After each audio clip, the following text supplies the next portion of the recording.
তন্ত্র সাধনার কিছু চরিত্রের নাম আপনাদের সামনে রাখব। 1. চণ্ডালিনী। এক ধরনের নারীকে এই নামের সাথে জড়িত করা হয় যারা তান্ত্রিক বা শাক্ত সন্ন্যাসী হিসেবে পরিচিত। সাধারণত এই চরিত্রদের এক ধরনের অশুভ শক্তির প্রতীক হিসেবে দেখা।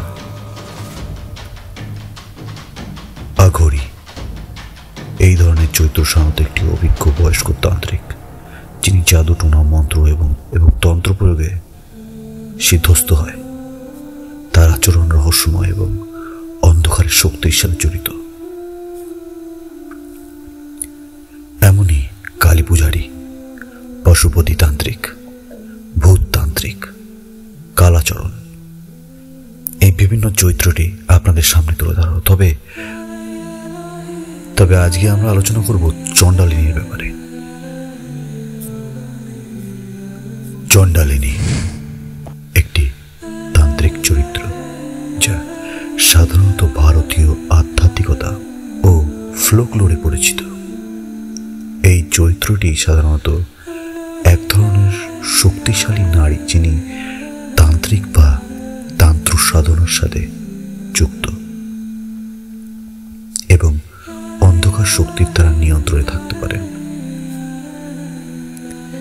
চণ্ডালিনী শব্দের অর্থ হল চণ্ডাল, অশুচি, অবমানিত এবং পিশাচিনী নারী, যা একটি সামাজিক বা আধ্যাত্মিকভাবে বিতর্কিত চরিত্রকে বোঝায়। তান্ত্রিক বা শাক্ত মতবাদের চণ্ডালিনী প্রাচীন যুগের একটি শক্তিশালী নারী। তাকে সৃষ্টির ধ্বংসের এবং পুনর্জন্মের একটি অনন্য শক্তির অধিকারী হিসেবে চিহ্নিত করা হয়। এ ধরনের চরিত্র সাধারণত অন্ধকার শক্তির নিয়ন্ত্রণকারী। চণ্ডালিনী এই ধরনের চরিত্র কিছু অংশে ভাগ করা হয়, যেরকম অন্ধকার শক্তির নিয়ন্ত্রণকারী চণ্ডালিনী তান্ত্রিক সাধনাতে জড়িয়ে থাকা নারী যিনি প্রাকৃতিক বা আধ্যাত্মিক শক্তির মাধ্যমে কুৎসিত বা অশুভ কাজ করতে সক্ষম। মন্ত্র ও তন্ত্রের সাধিকা। এসব চরিত্রের মন্ত্র বা তন্ত্র নিয়ে অশুভ শক্তির আহ্বান বা নিয়ন্ত্রণ করার ক্ষমতা থাকে। ভীতিপদ চরিত্র। চণ্ডালিনীকে সাধারণত ভয়ঙ্কর এবং রহস্যময় হিসেবে উপস্থাপন করা হয়, যিনি সাধারণত শাক্ত পূজা বা তন্ত্র সাধনায় নিযুক্ত। দেখুন, তান্ত্রিক ও আধ্যাত্মিক দৃষ্টিকোণ থেকে চণ্ডালিনী নারীর শক্তি একটি বিশেষ দিক যা প্রাচীন উপাচারের অংশ হিসেবে উল্লেখিত। বিভিন্ন আঞ্চলিক কাহিনীতে তাকে এক ধরনের শিকারী যিনি অশুভ শক্তির সাহায্যে শিকার করে বা এমন কিছু কাজ করেন যা সমাজের বাইরে।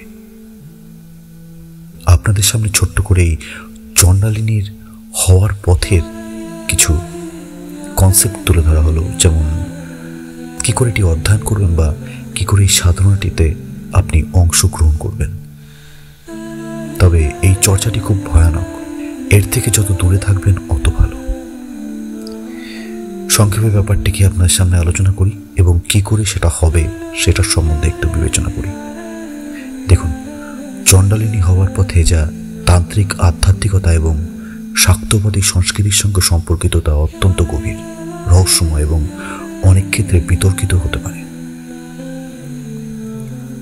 এই ধারণাটি মূলত শাক্ত বা তান্ত্রিক সাধনার মধ্যে নিহিত, যেখানে অন্ধকার শক্তি এবং নারীমূলক শক্তির পূজা করা হয়। যদি আপনি এই চরিত্রের সঙ্গে যোগাযোগ বা সংযোগ করতে চান তাহলে কিছু পন্থা অনুসরণ করতে হবে আপনাকে। প্রথম, তন্ত্র এবং শাক্ত সাধনা অধ্যয়ন করতে হবে। চণ্ডালিনী অনেক সময় শাক্তবাদ এবং তন্ত্র সাধনার সঙ্গে যুক্ত থাকেন, যেখানে মহাশক্তি কালী বা অন্যান্য অন্ধকার দেবীর পূজা করা হয়।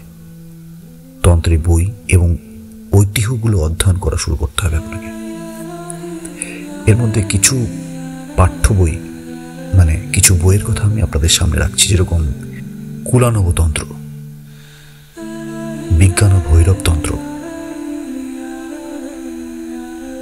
দেবী মাহাত্ম্য। দেবী মাহাত্ম্য হল আপনার মার্কণ্ডের পুরাণের অংশ। অন্ধকার নারীমূলক শক্তি গ্রহণ করতে হবে আপনাকে। যেরকম চণ্ডালিনী হলো এক ধরনের অন্ধকার নারীমূলক শক্তির প্রতীক, যা ধ্বংস বা পুনর্জন্ম এবং মুক্তির শক্তি ধারণ করে। এর সঙ্গে সম্পর্কিত হতে আপনাকে যেমন কালী বা অন্যান্য দেবীর পুজো করতে হবে, যার সাথে ধ্বংস এবং পুনর্জন্মের ধারণা লিপ্ত থাকে। এক্ষেত্রে আপনি জীবনের সাইক্লিক প্রকৃতিকে বুঝবেন। কালী এর বিভিন্ন গুণাবলী, যেরকম ভয়ঙ্কর, অপ্রতিরোধ্য, মুক্তিদায়ক, এসব নিয়ে আপনাকে ধ্যান করতে হবে। তান্ত্রিক আচার অনুষ্ঠান এবং মন্ত্র পাঠ করতে হবে, যেগুলোর মধ্যে আপনার কালী বা অন্যান্য দেবীর মন্ত্র পাঠ করতে হবে, যেরকম ওম ক্রিম কালী মন্ত্র। তান্ত্রিক রীতিনীতি পালন করতে হবে, যা শক্তি নিয়ন্ত্রণ, পবিত্রতা এবং আধ্যাত্মিক শক্তিকে আহ্বান করে। তপস্যা এবং সমাজ থেকে বিচ্ছিন্নতা, এটি এর একটি মূল দিক। যেরকম চণ্ডালিনী চরিত্রের সাথে সংযুক্ত হতে চাইলে সাধনা একটি অংশ হতে পারে, যা অহংকার ও সমাজ থেকে বিচ্ছিন্নতা সৃষ্টি করবে। তান্ত্রিক সাধনা সাধারণত এক ধরনের নির্জন জীবন এবং পৃথিবীর প্রচলিত নিয়ম থেকে বিচ্যুত হয়ে বাস করতে প্রস্তাব দেয়। নিজের অন্তর্দৃষ্টির প্রতি গভীর মনোযোগ দিতে হবে আপনাকে এবং সাধনায় মগ্ন হতে হবে। এক্ষেত্রে অশুভ শক্তির সঙ্গে যোগাযোগ, যেটি খুবই ভয়ানক এক প্রক্রিয়া। তান্ত্রিকরা প্রায় অশুভ বা প্রাকৃতিক শক্তির সঙ্গে যোগাযোগ স্থাপন করার চেষ্টা করে। এর মাধ্যমে আপনার উদ্দেশ্য বা লক্ষ্য পরিষ্কার হতে হবে, তবে এটি অবশ্যই একটি সতর্কতার সাথে করতে হবে, কারণ এতে গভীর আধ্যাত্মিক ঝুঁকি থাকে। আরেকটা কথা মনে রাখতে হবে, এই ধরনের সাধনা অত্যন্ত গুরুতর এবং গভীর আধ্যাত্মিক প্রক্রিয়া। এগুলি করার আগে অবশ্যই একজন অভিজ্ঞ গুরু বা তান্ত্রিক ব্যক্তির সহায়তা নেওয়া উচিত, কারণ এসব আধ্যাত্মিক সাধনা শুধুমাত্র জ্ঞানের মাধ্যমে সফল হতে পারে। চলুন সংক্ষেপে আমি আপনাকে এই ব্যাপারে একটি ছোট্ট গল্প রচনা করে বলি। আমি আপনাকে একটি গল্প বলি, যাতে আপনি এই ব্যাপারটি আপনার কাছে পুরোপুরি স্পষ্ট হয়ে যাবে। গল্পটি একটি বিষণ্ণ এবং কুয়াশাচ্ছন্ন রাতে শুরু হয়েছিল। একজন নারী ছিল, যার নাম ছিল সুরভি। ছোটবেলা থেকে সে অদ্ভুত কিছু অনুভব করত, এক ধরনের অসম্ভব শক্তি যা তাকে প্রতিনিয়ত তাড়া করত। কল্পনাতে তার মনে হতো যে সে একদিন কিছু পেতে চলেছে, যা পৃথিবীর সাধারণ মানুষের সাধ্যের বাইরে। যেন তাকে বারবার ডাকা হচ্ছিল, যেন কেউ তাকে বলে যাচ্ছে, তুমি শক্তিশালী হতে পারো, তুমি চণ্ডালিনী হতে পারো। আসলে এই চণ্ডালিনী হওয়ার ব্যাপারটা সবার মধ্যে আসে না। একদিন এক পুরনো গ্রন্থে চোখ পড়ে সুরভির। গ্রন্থটি ছিল তন্ত্রের, এবং সেই গ্রন্থটির নাম ছিল বিজ্ঞানা ভৈরবাতন্ত্র। এবং সেই গ্রন্থে ছিল এক রহস্যময় নারীর গল্প, যাকে চণ্ডালিনী বলা হয়। এক নারী যার মধ্যে ছিল অন্ধকার শক্তির অধিকার, যার জীবন ছিল এক ভয়াবহ সাধনা এবং এক রুদ্র শক্তির পথ। বইতে লেখা ছিল, যদি তুমি সাহসী হও তাহলে তুমিও পারবে। সুরভি সিদ্ধান্ত নিল যে সে এই অন্ধকার শক্তির অধিকারী হবে, আর তার জন্য তাকে শুরু করতে হবে এক ভিন্ন ধরনের সাধনা। তন্ত্র, মন্ত্র, পুজো সবকিছুই সে শিখল।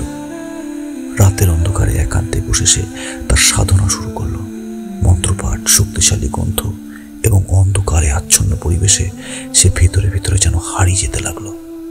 এক রাতে যখন পূর্ণিমার চাঁদ আকাশে উজ্জ্বল ছিল, সুরভি শেষ মন্ত্রটি উচ্চারণ করল, এবং মন্ত্রই ছিল একটি ভয়ঙ্কর শক্তির আহ্বান, যা তাকে চণ্ডালিনী বানাতে পারত।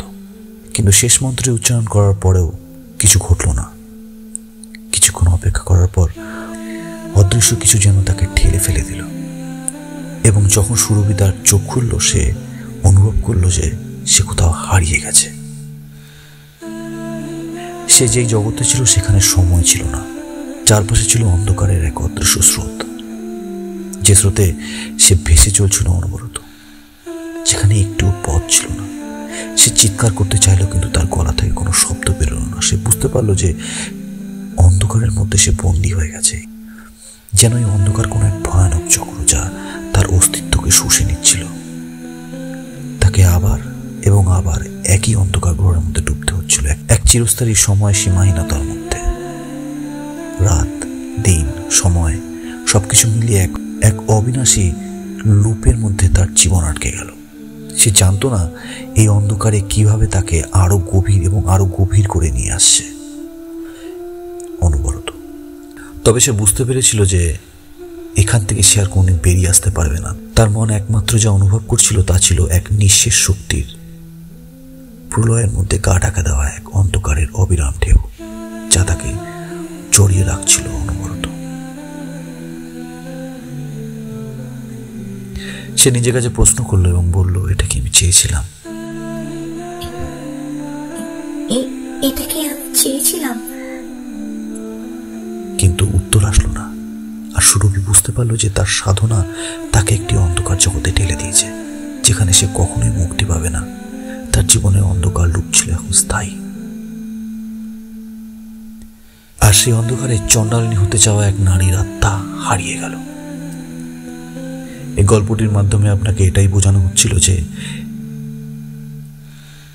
আপনি জানবেন যে কোনো তান্ত্রিক বা আধ্যাত্মিক সাধনা, বিশেষত অন্ধকারের শক্তির সঙ্গে সংযোগ স্থাপন খুবই বিপজ্জনক হতে পারে। এ ধরনের সাধনার জন্য গভীর জ্ঞান, অভিজ্ঞ গুরুর নির্দেশনা এবং আধ্যাত্মিক নিরাপত্তার প্রয়োজন। এমন আধ্যাত্মিক পথ অনুসরণ করা মানুষের মানসিক এবং শারীরিক অবস্থা খুবই প্রভাবিত করতে পারে। এই বইটি কখনো কখনো এক অবিনাশী অন্ধকারে ডুবে যেতে পারে, যেটা আপনি আশাও করেননি। একটি ছোট্ট ভুল আপনার জীবন কেড়ে নিতে পারে, আপনার আত্মাকে বন্দী করে এমন অনন্ত লুপের মধ্যে ফেলে দিতে পারে যেখান থেকে আপনি আর কোনোদিন বেরোতে পারবেন না। শুধু অন্ধকার। এই ধরনের চেষ্টা করলে হয়তো আপনাকে ভয়ঙ্কর পরিণতির মুখোমুখি হতে হবে। মানসিক বিভ্রান্তি, আত্মিক ক্ষতি এবং শারীরিক বিপদ। একা বা অজ্ঞতার ভিত্তিতে এইসব চর্চা করা উচিত নয়। এর ফলে মানুষের জীবনে বিপর্যয় আসতে পারে।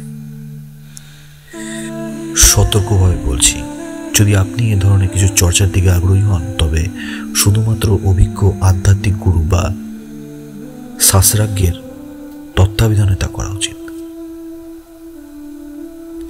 জীবনটা আপনার মূল্যবান। এমন কিছু চর্চা করার আগে আপনি 10 বার ভাববেন আর সঠিক পরামর্শ নেবেন। এটি একটি গল্প নয়, এটি একটি জ্ঞান, যা আজ আমি আপনাদের সঙ্গে শেয়ার করলাম। তাই যদি এটি ভালো লেগে থাকে তাহলে লাইক, কমেন্ট, সাবস্ক্রাইব, শেয়ার করতে ভুলবেন না। আর অবশ্যই নাইট FM বাংলা সাবস্ক্রাইব করবেন, না হলে